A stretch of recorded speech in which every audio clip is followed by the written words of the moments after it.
capacidade de amar. O verbo indica que é a capacidade de ser convencido do amor de Deus.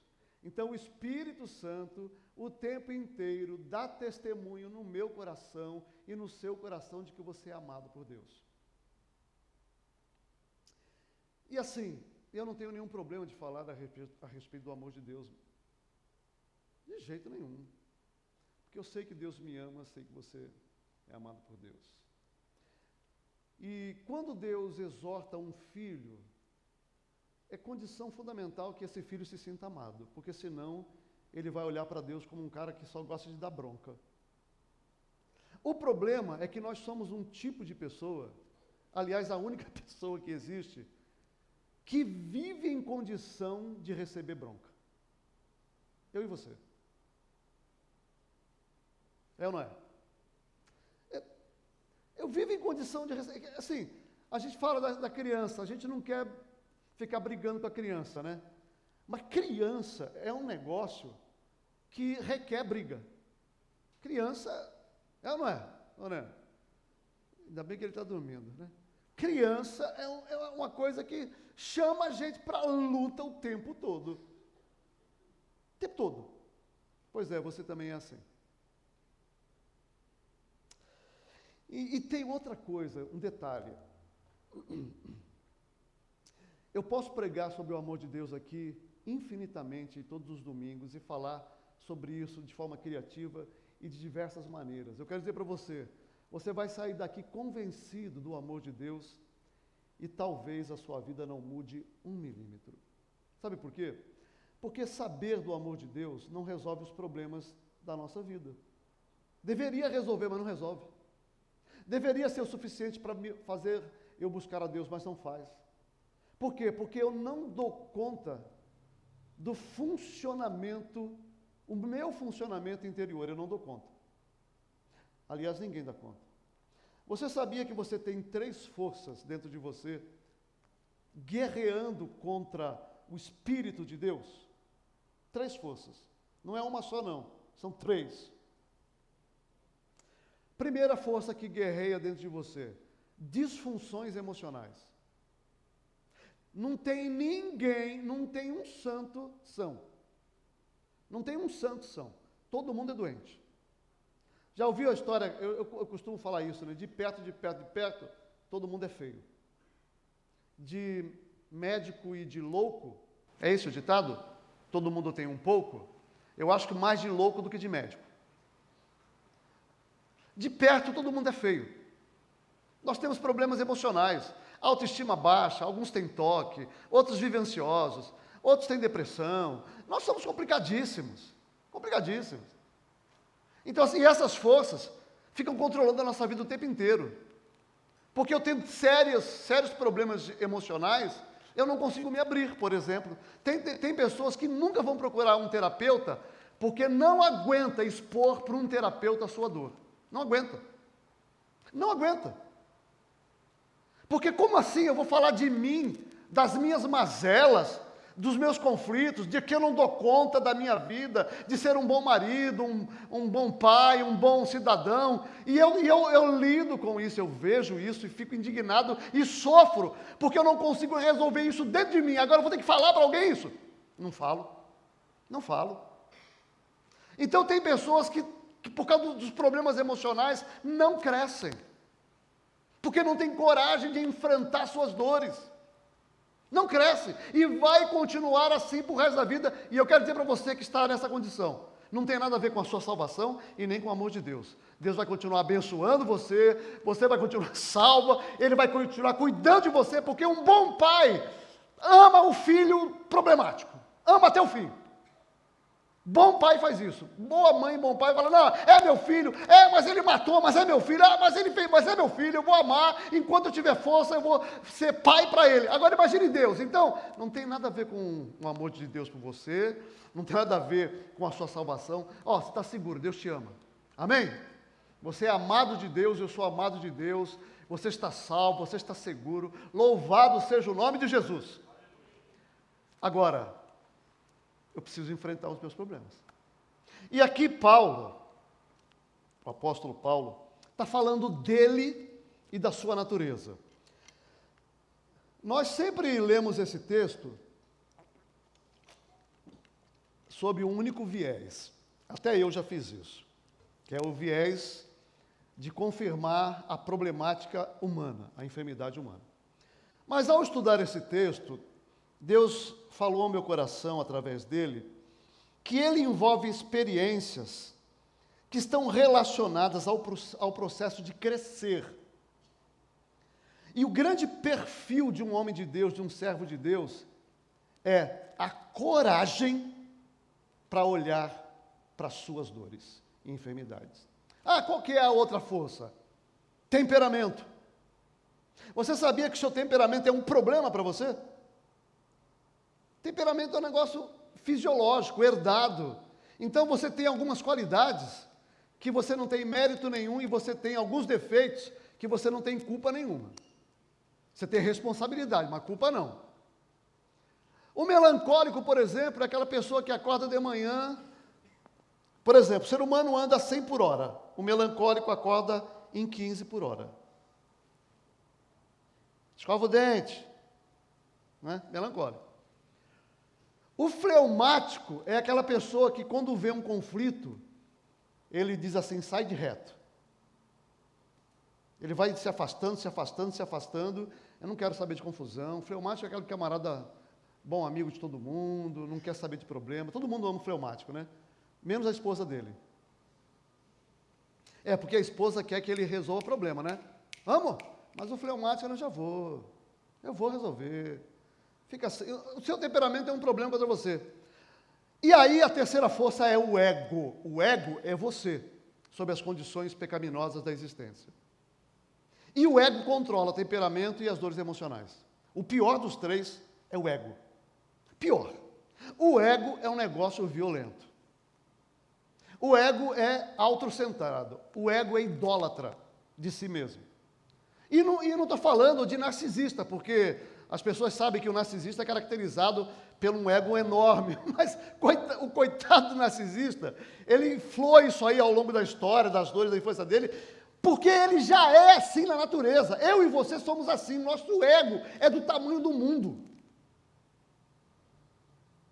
E não tem na história. Pode pegar a história dos filósofos, dos grandes profetas, dos estadistas, dos diplomatas. Pode pegar a história dos santos, dos piedosos. Ninguém escapa do poder do ego. Ninguém escapa.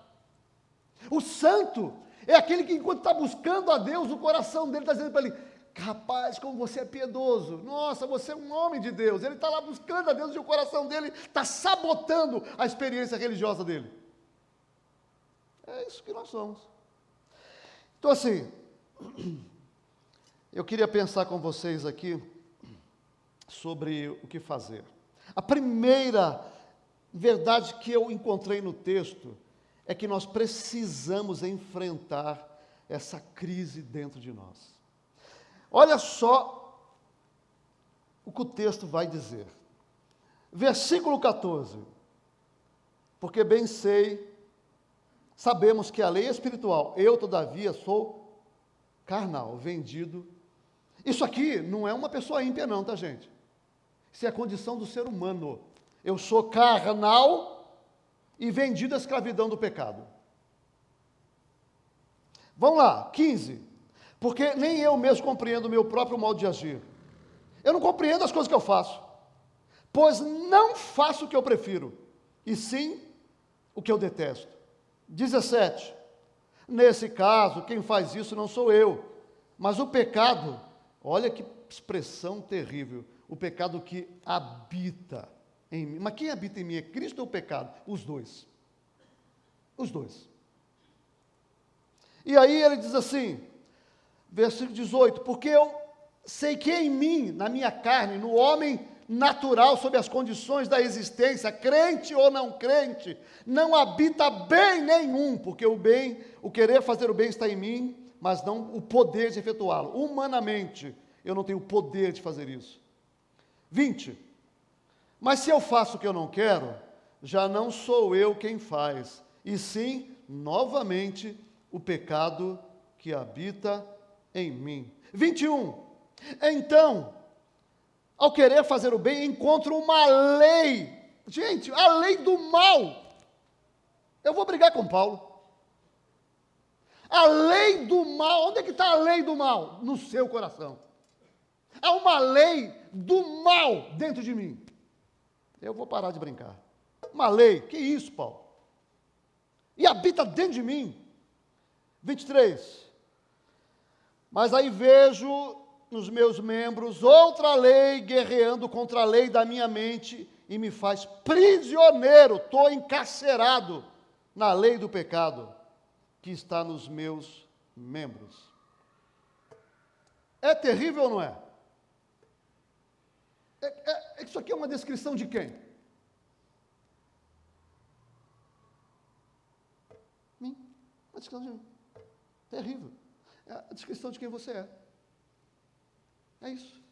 Então vejam, eu vou dizer uma coisa, eu quero que você ouça com atenção para não parecer heresia, tá? Por favor. Então presta atenção, porque ele vai dizer, o pastor Paulo está falando heresia. Existe uma linha do pecado, do nascimento à morte, de Adão àquele momento que a gente vai colocar o pé na soleira da eternidade, cuja linha não é quebrada nem pela cruz. Nem pela cruz. Por quê? Porque a cruz, ela quebrou o domínio do pecado, mas não matou a natureza pecaminosa. Ela continua por aqui. Isso é terrível. Eu não preciso de teologia para saber que em mim existem forças que querem me levar para o mal e para o pecado. Existe. E Paulo está dizendo isso aqui é um negócio terrível. E aí, atendi um casal e eles disseram para mim assim, semana passada, sexta-feira, decidimos resolver a nossa vida. Falei, puxa, legal, quando você atende um casal e a gente chega a essa conclusão, você fica feliz da vida, né? Nossa, que legal. E aí vocês sentaram e conversaram sobre aquelas questões? Que questões? Aquela que nós conversamos aqui, sobre comunicação, sexo, administração financeira, como criar filhos, que tem sido um motivo da briga de vocês o tempo inteiro, vocês sentaram e resolveram. Não, nós não resolvemos nada. Ué, como assim? Peraí, deixa eu ver se eu quero entender esse negócio. Vocês estão dizendo para mim que vocês vão continuar vivendo casados, que vocês decidiram dar uma chance para vocês, e vocês pegaram todos os problemas que geram briga dentro de vocês colocaram dentro de um baú e não vai mexer nisso. É isso? É isso. Não vai dar certo. Não vai dar certo. Não tem como dar certo. Porque casamento é um lugar de resolução de problema. Eu, quando tenho um conflito, eu fico pensando como é que eu vou fazer para provar para a Carmen que ela está errada. E ela sempre está certa. Eu tenho que falar isso porque ela está aí.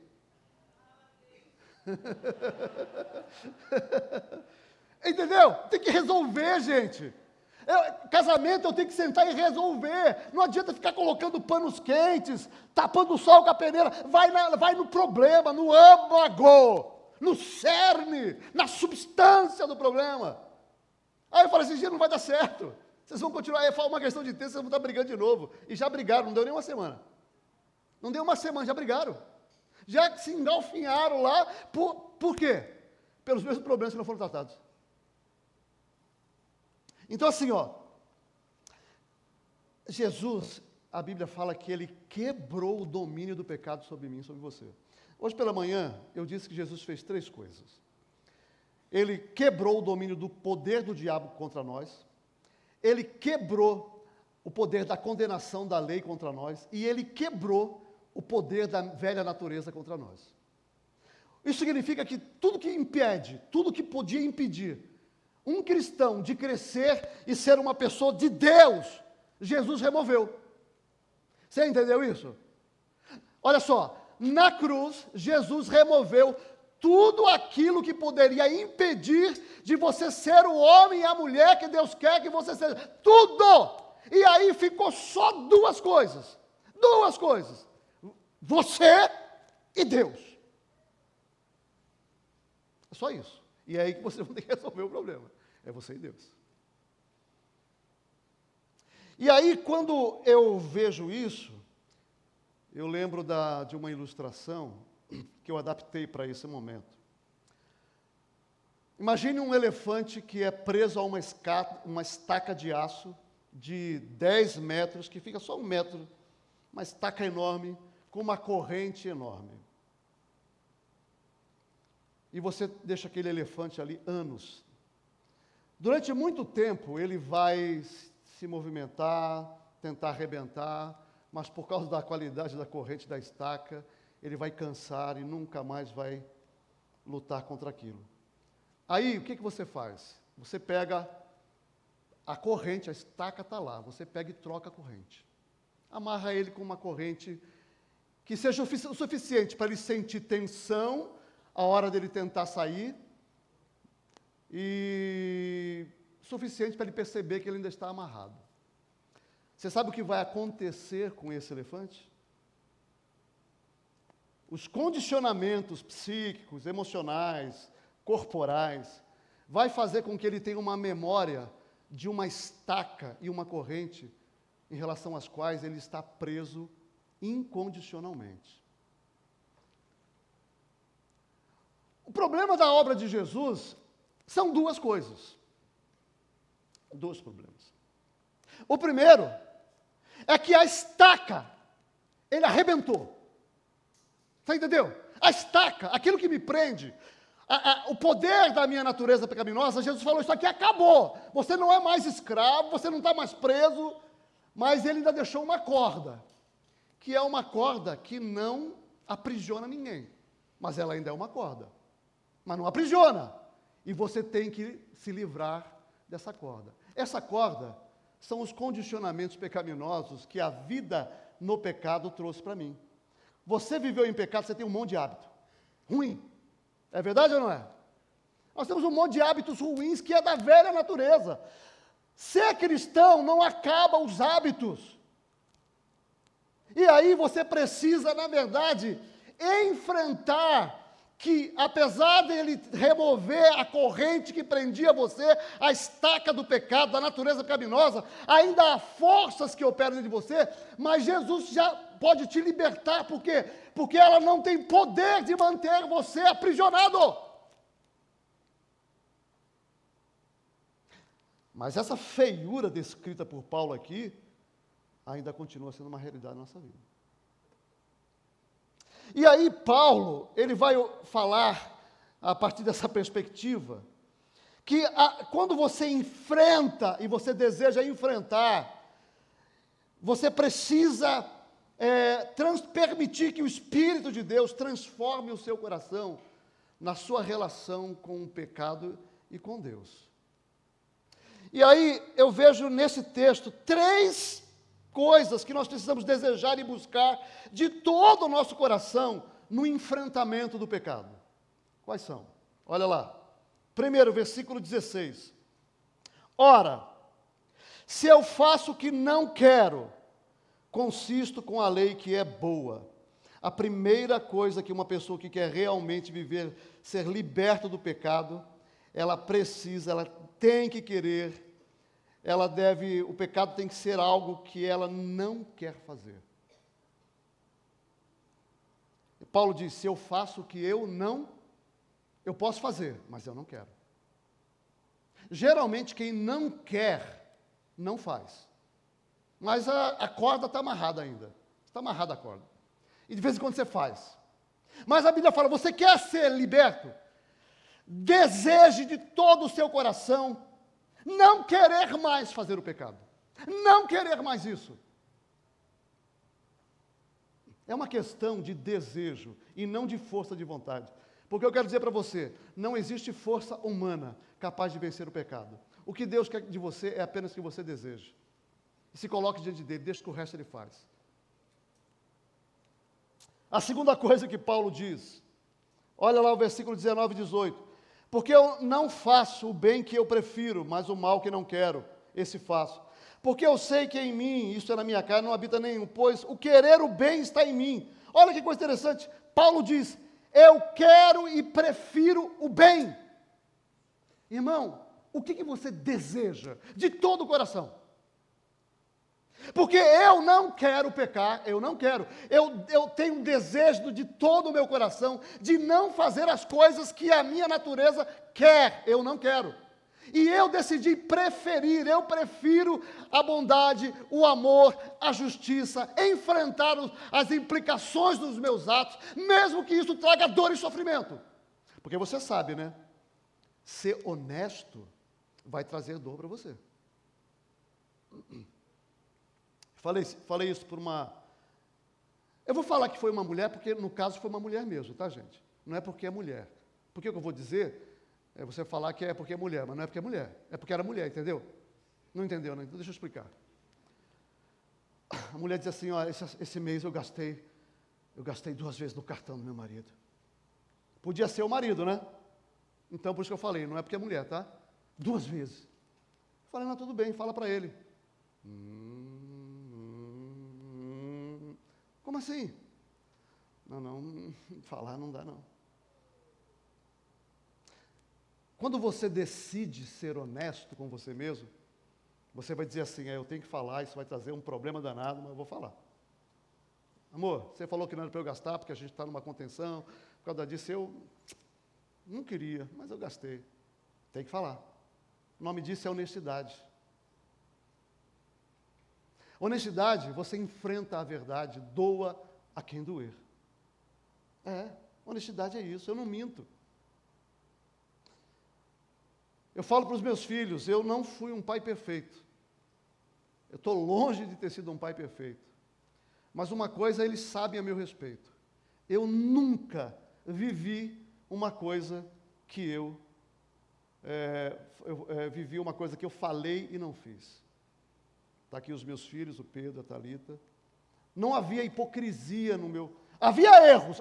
Erros tinha bastante. Hipocrisia não. Porque eu disciplinei de forma errada, eu fui lá, chorei, pedi perdão. Falei algumas coisas de forma errada, eu fui lá, falei, pedi perdão. E a vida foi assim, não é de perfeição, mas é de absoluto e radical compromisso com a verdade. Se há alguma coisa errada em mim, eu vou resolver isso. Eu não vou ficar brincando com isso, eu vou resolver. Você entendeu? Paulo diz assim, eu não quero pecar e eu prefiro o bem. Eu escolhi o bem. Porque assim, o mal vai chegar para você em forma de mal, mas vai chegar para você também em forma de bem. Vai chegar. Bem aparente, né? Não bem real, bem aparente.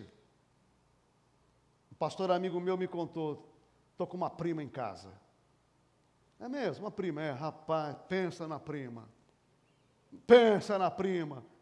Rapaz, a mulher fica me olhando, esses dias ela saiu com toalha do banheiro, com parte das coisas aparecendo, e olhou para mim com aquele olhar assim, e eu falei, rapaz, já falou com a sua mulher? Você está louco, rapaz? Como é que eu vou falar isso para minha mulher? O nome disso é honestidade, rapaz. Honestidade. Pastor, a minha mulher está brigando comigo, pastor. Por quê? Porque eu não deixo ela ter acesso ao meu celular. E quem que está certo? Eu, pastor. Como assim você está certo? A sua mulher não tem acesso ao seu celular? Não. E você acha que você está certo? Sim. Meu Deus do céu. Gente, o que aconteceu com esse mundo? O meu celular, minha mulher tem a senha dele. Eu coloquei a minha cara no meu celular e a dela no meu. Vocês entenderam o que eu fiz, né? Eu abro dela com o meu rosto, ela abre o meu com o rosto dela, porque não tem restrição, eu não tenho medo do que eu procuro do que eu vejo no meu celular. Agora isso precisa ser honesto. Eu falei para ele, cara, você está fazendo alguma coisa errada? Não estou. Então por que ela não pode? Olha, essa aqui que é que tem algumas coisas que eu quero conversar com algumas pessoas que eu não quero conversar com ela.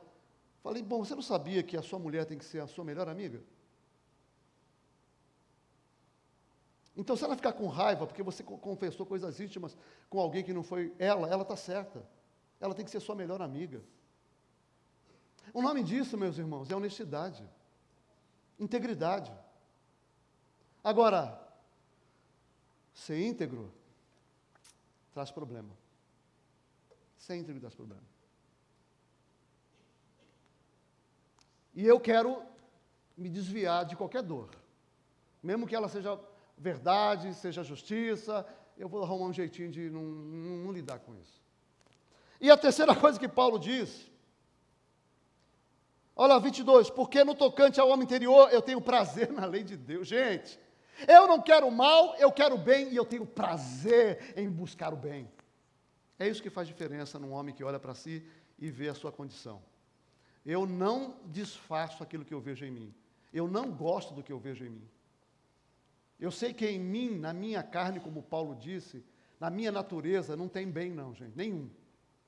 Tem inclinações, tem desejos, tem fantasias que eu digo, não quero, mas elas estão aí povoando a minha mente, tentando me seduzir, e eu não quero, eu escolhi o bem, eu quero o bem.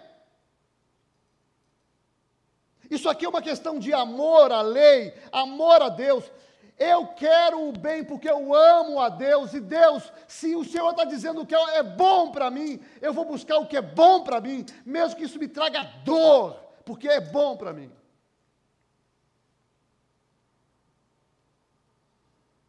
Eu tomei algumas decisões na vida, em busca do bem, que na hora que eu tomei, a experiência que eu tive, quando tomei a decisão, é como se uma navalha estivesse cortando a minha carne de cima a baixo.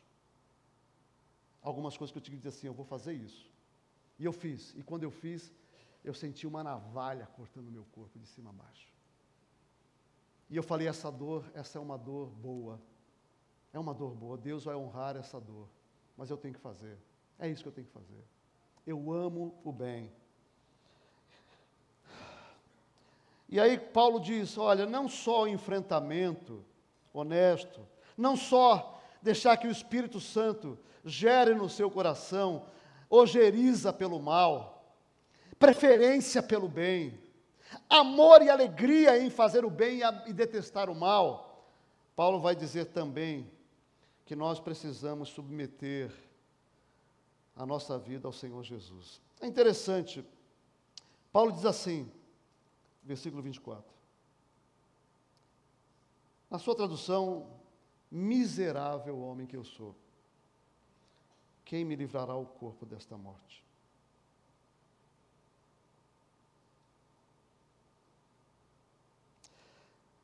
O que você sente nessa expressão de Paulo? Eu vou dizer para você o que eu senti quando li. Quem diz para si mesmo, ao olhar para si e ver o que vê, e diz assim, miserável homem que sou, é porque anseia por libertação. Amém? Eu olho para mim e digo, Senhor, tem misericórdia, que homem que eu sou, meu Deus. É anseio, é na verdade um desejo profundo de libertação. Paulo, ele exclama, que desgraça é essa que eu vejo em mim? Que coisa terrível é isso que está aqui, essa lei do mal, esse homem confuso, essa ambiguidade, essa oscilação, essa variação, esse ir e voltar em mim. O que é isso? Eu preciso me libertar disso, Senhor, eu não aguento mais, Senhor, tem misericórdia de mim, miserável homem que eu sou. E aí, Paulo diz assim, quem me livrará o corpo? Eu, quem me livrará? Porque o corpo sou eu. Quem me livrará? Aí ele diz assim, graças a Deus por Jesus. Graças a Deus por Jesus. Paulo entendeu que Jesus na cruz quebrou o domínio do pecado sobre ele. Não removeu inteiramente, isso só vai acontecer quando você atravessar o véu da eternidade. Mas até lá, há uma guerra que já foi vencida. Cristão nenhum tem que viver escravizado pelos desejos da carne e pelo egoísmo. Porque Jesus quebrou o domínio de Satanás, quebrou o domínio da carne, quebrou a possibilidade de condenação. Você está livre para buscar a Deus. Livre. E aqui, Paulo diz assim: graças a Deus. Você sabe o que é isso? É prazer na solução divina. Você só dá graça por aquilo que te encanta, por aquilo que mexe com o seu coração, que você percebe bondade, que você percebe justiça, que você percebe o teu bem, a beleza. Paulo diz: graças a Deus, há uma solução. Oh, louvado seja Deus, eu não sou mais escravo, em Cristo eu sou liberto, eu posso viver para a glória dEle. É isso que ele está dizendo.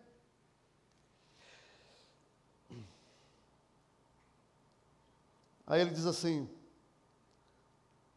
de maneira que eu de mim mesmo, a minha mente, quem eu sou, eu me torno escravo espontâneo da lei de Deus. Eu decido. Paulo está dizendo que isso aqui, é uma decisão. Senhor, não importa o quão difícil é, eu escolhi. Eu não quero o pecado, eu prefiro o bem, eu tenho alegria no Senhor, e de mim mesmo, na minha mente, eu sou escravo do Senhor. Eu escolhi.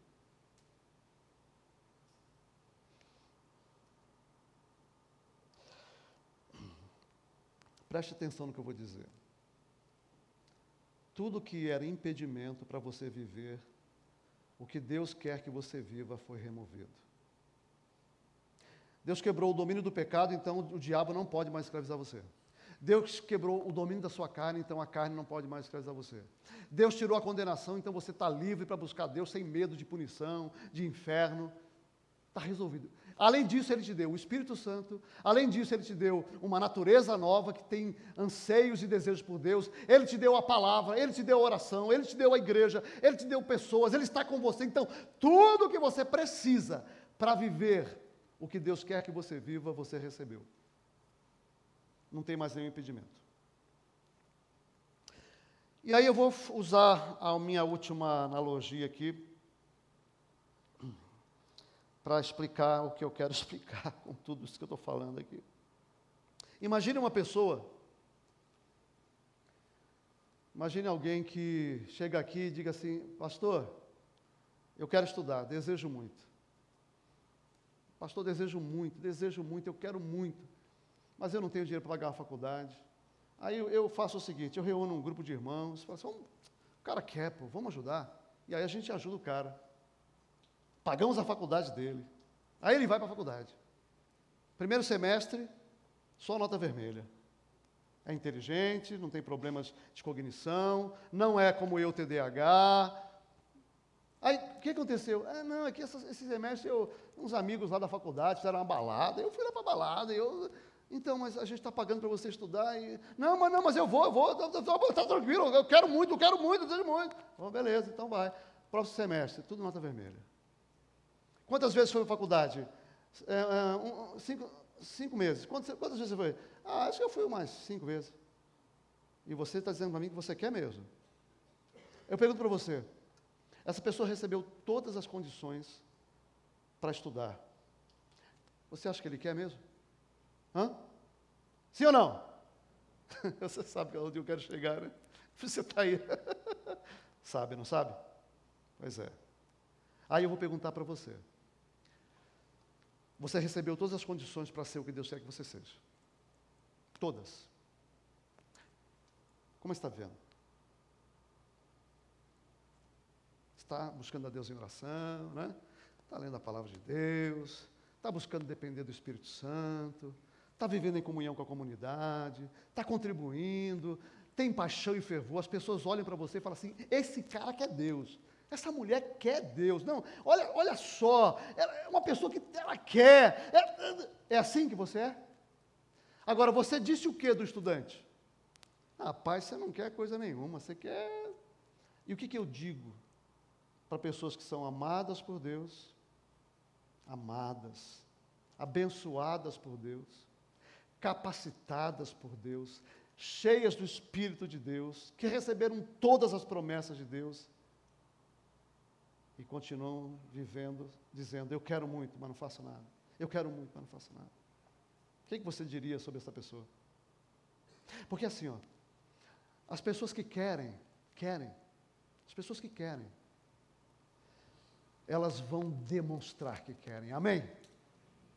Você entende isso? Vão demonstrar que querem. Você sabe que eu só consegui estudar psicologia e teologia porque, primeiro, a Igreja Batista da Penha me sustentou para estudar. A minha e minha família para eu estudar, senão eu não conseguiria. Eu não sabia fazer nada na vida. Por causa da minha vida anterior, os problemas. Comecei no ministério com 2 anos de vida cristã.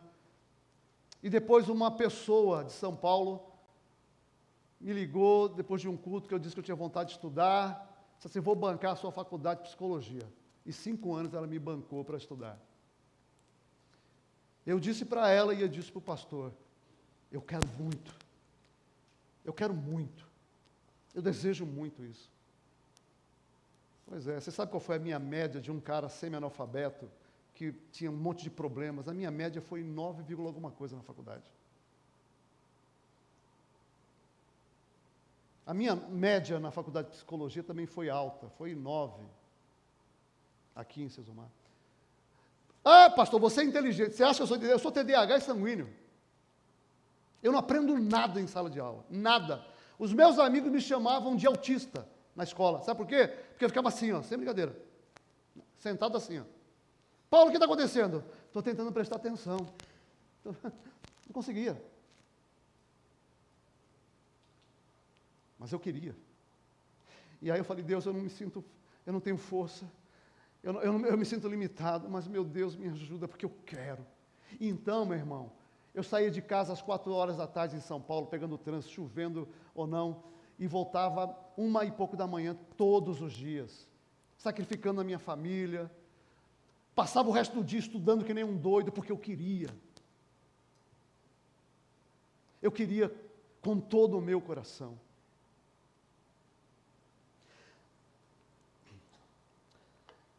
Eu quero dizer para você que Deus não conta com a sua força, tá? Para isso. A sua força, a sua educação, o seu caráter, a sua disciplina, não tem valor nenhum para aquilo que Deus quer fazer com você. Nada. Sabe por quê? Porque é uma escolha. Não é uma luta. A minha luta, é olhar para amanhã e falar assim, bom, eu vou escolher alguma coisa agora. O que isso vai significar para mim amanhã? Essa é a minha luta. Você está entendendo? Porque quando eu disse assim, eu vou te servir, Deus, amanhã eu vou ter que orar, eu vou ter que abençoar, eu vou ter que cuidar de pessoas, eu vou ter que chorar com um, chorar com o outro, eu vou ter que... Vai ser um negócio terrível. Então, a luta para entregar é o que você vai fazer, mas não a entrega. A entrega é uma escolha. Eu escolho não querer o pecado. Eu prefiro o bem e eu tenho prazer em fazer isso. Então não é esforço. Mas pastor, e depois tem esforço? Tem. Mas quando você entrega sem esforço algum, sem mérito nenhum, desejando de todo o seu coração fazer a vontade de Deus, a hora que você mexer uma mão no reino, essa mão vai estar sendo movimentada pelo poder do Espírito Santo de Deus. Você está entendendo isso? Quando eu disse sim para Deus, nada do que eu tenha feito no reino, para a minha família, para a igreja, foi sozinho. Ele fez comigo e eu só consegui vencer porque o Espírito de Deus estava em mim. E eu só vou continuar vencendo a vida contra o pecado se eu continuar dependendo do Espírito Santo, porque eu não consigo. Então a sua força, irmão, não tem nada a ver com a equação. Deus não depende de você. O que Deus quer de você é uma escolha. Aí sim. Aí sim. E aí você vai dizer para Deus o que você quer. Porque você talvez faça como a maioria de nós. Legal, Deus, mas eu não quero. E sabe o que Deus vai fazer com você? Você sabe? Ele vai continuar te amando, te abençoando, você está livre da condenação, ninguém pode atentar contra a sua vida. Quem vai levantar acusação contra os eleitos de Deus? Se você realmente é filho de Deus, você vai continuar orando, Deus vai respondendo, vai te abençoar, mas você vai estar longe dos propósitos de Deus para a sua vida. E para mim, isso é a coisa mais importante da existência. tem nada mais importante. Viver dentro dos planos de Deus, fazendo a vontade de Deus e vivendo para Ele, para que o nome dEle seja glorificado. Quero convidar os diáconos para virem aqui, nós vamos ter ceia, os que vão ajudar, por favor.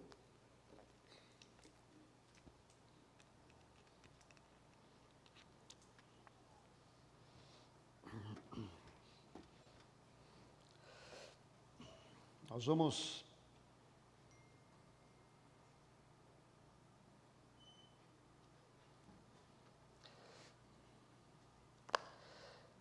participar deste momento,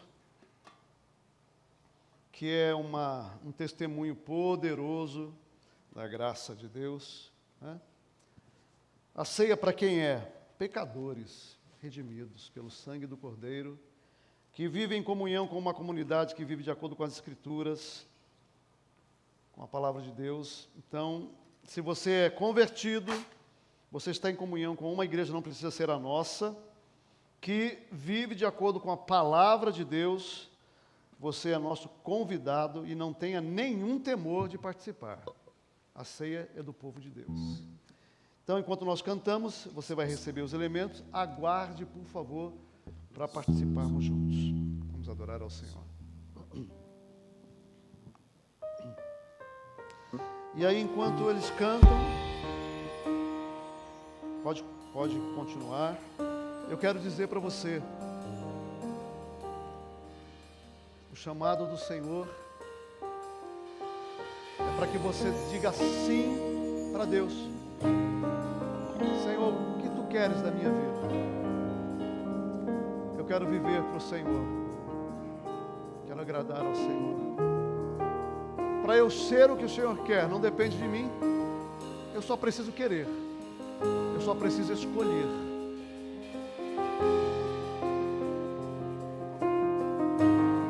Deus chame você essa noite para essa caminhada fascinante, maravilhosa. É maravilhoso andar com o Senhor Jesus. Mais de 1000 razões para louvar, 1000 canções de amor para cantar. O Senhor está chamando você. Jesus, O Senhor está me chamando de novo, porque o chamado é constante. O chamado é permanente. A necessidade de quebrantamento é constante.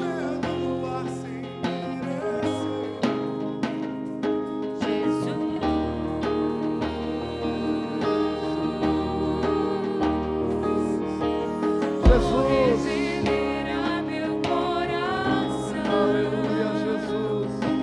e me dará paz sem fim, pelas grandes obras de Tuas mãos, Jesus, Ó Senhor Jesus, graças dou, aleluia. graças dou. Nós cantamos ao Teu nome, Jesus. Graças Te damos graças, por Senhor. tudo que Te fizeste a damos mim. graças, Senhor. Graças dou. Aleluia. Vou me socorrer nas aflições. Contamos com a Tua graça. Vou saber que nunca Contamos com o estou poder do Teu só. Espírito. Pelo Teu cuidado que é sem fim, Jesus.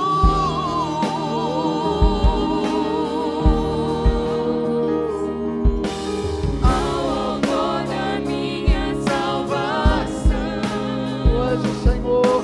meu amado, Aleluia. meu Senhor, seja minha grata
acender os elementos?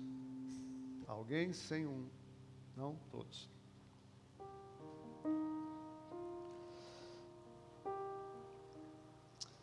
O Senhor Jesus, na noite em que foi traído, tomou o pão e, tendo dado graças, disse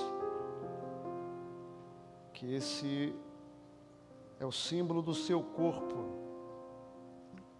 dado em nosso lugar. Obrigado, meu Deus. Que privilégio é ser alcançado pelo grande amor. Sem condenação, amados, perdoados e livres. Que Pai bondoso é o Senhor. E agora nós estamos aqui diante daquilo que o Senhor fez questão de deixar como memória para a igreja. É a memória da cruz. Obrigado. Obrigado. Em nome de Jesus, obrigado. Comamos o pão em memória do Senhor Jesus.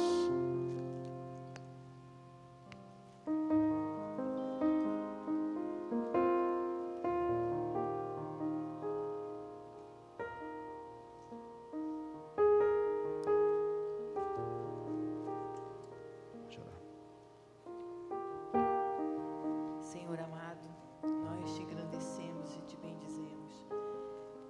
Obrigada, Senhor, por toda a obra que o Senhor tem Obrigado. realizado em nós. Obrigada pela salvação, por Obrigado, ter Senhor. nos incluído nos teus planos. Obrigada, Senhor, por ter lembrado de nós. Porque Obrigado. o Senhor nunca nos desamparou. Obrigado, Obrigado por Senhor. imenso amor. Nunca ninguém nos amou assim. Aleluia. Nunca ninguém vai nos amar assim. Aleluia. Obrigada, Pai. Nós te amamos também, nós te adoramos e queremos te servir e sermos fiéis até o fim. Aleluia. Obrigada mais uma vez. Continue a tua obra em nós, Senhor, até que o Senhor venha. Em nome de Jesus nós oramos Aleluia. agradecidos. Amém. Da mesma maneira, tomou o cálice, dando graças, disse que nós deveríamos beber em memória dele. Senhor, muito obrigado pelo cálice, símbolo do sangue, da aliança de amor que o Senhor fez conosco. Uma aliança graciosa, incondicional, que não depende da nossa bondade, da nossa fidelidade, da nossa santificação e nem da nossa busca. Ela é uma aliança incondicional. O Senhor fez por causa do teu próprio nome e por causa da tua própria glória. E aqueles que foram alcançados, que se tornaram filhos, têm prazer em buscar a tua face. Entendem esse grande amor. Louvado seja o teu nome. Obrigado porque aqui nós somos lembrados do amor que nos alcançou, de que nós estamos seguros. Louvado seja o teu nome, em nome de Jesus. Tomemos, pois, o cálice em memória do Senhor.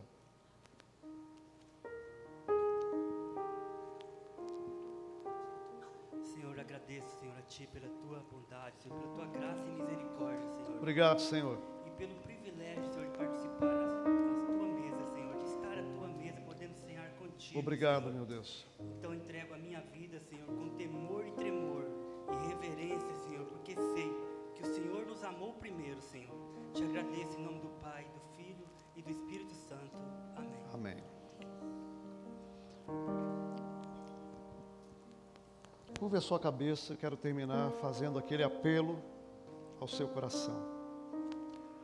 O Espírito de Deus falou com você, está chamando você para olhar com mais atenção para aquilo que Deus quer fazer na sua vida. Deus está dizendo, o que Ele quer fazer não depende da sua força. Você não tem força para fazer. Mas Ele está dizendo que quando você quiser, de todo o teu coração, enfrentar suas lutas, a partir do momento que você realmente entregar para Deus, Ele diz que a força e o poder dEle vão se manifestar sobre você. E você verá o seu poder, o poder do Senhor, O Senhor está te chamando para uma caminhada diferente, que pode transformar a qualidade da sua vida. Só levante a sua mão dizendo: pastor, ore por mim, eu quero muito, e abaixe. Pode abaixar, pode abaixar. Quero orar por vocês. Amém, amém. Senhor, meus irmãos como eu estou levantando as minhas mãos para o Senhor, porque eu escolhi não pecar, pelo poder do Espírito Santo. Eu escolhi preferir o bem, e eu escolhi ter alegria em buscá-los.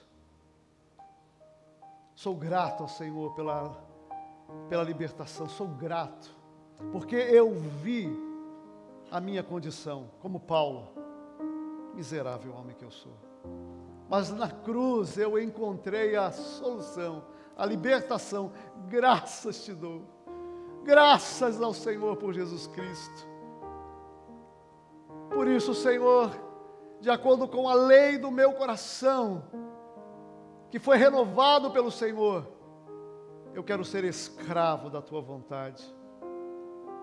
Faz em mim o teu querer, e, ó Deus, que eu experimente a cada dia o poder que pode me levar para a eternidade, glorificando para sempre o nome do Senhor. Os meus irmãos que levantaram as mãos estão dizendo que vão lutar na força do Senhor, para fazer o que tem que ser feito, e eles vão experimentar o poder da ressurreição. Abençoa-os, leva-os, que a graça do Senhor, o amor revelado em Jesus, as consolações do Espírito, sejam conosco, com o teu povo, agora e para sempre, Senhor. Amém. Deus te abençoe, que o Senhor te encha de graça, que essa semana para você seja uma semana de vitória. Não permita, em nome de Jesus, o diabo roubar essa decisão que você fez hoje em Cristo. Não permita. Ore ao Senhor, saia daqui em oração, dizendo: eu quero mais de Cristo. Deus te abençoe, Deus te abençoe. Vai na paz do Senhor. Bom domingo.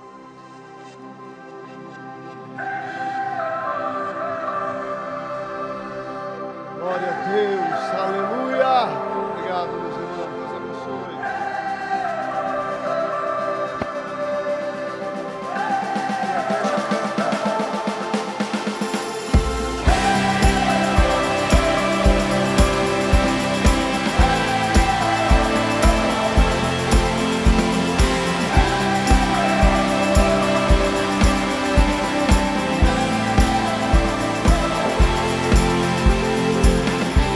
A estrela da manhã, ao Rei dos Reis, Senhor,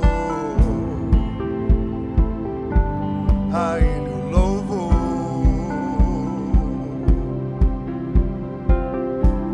aquele que morreu, mas sou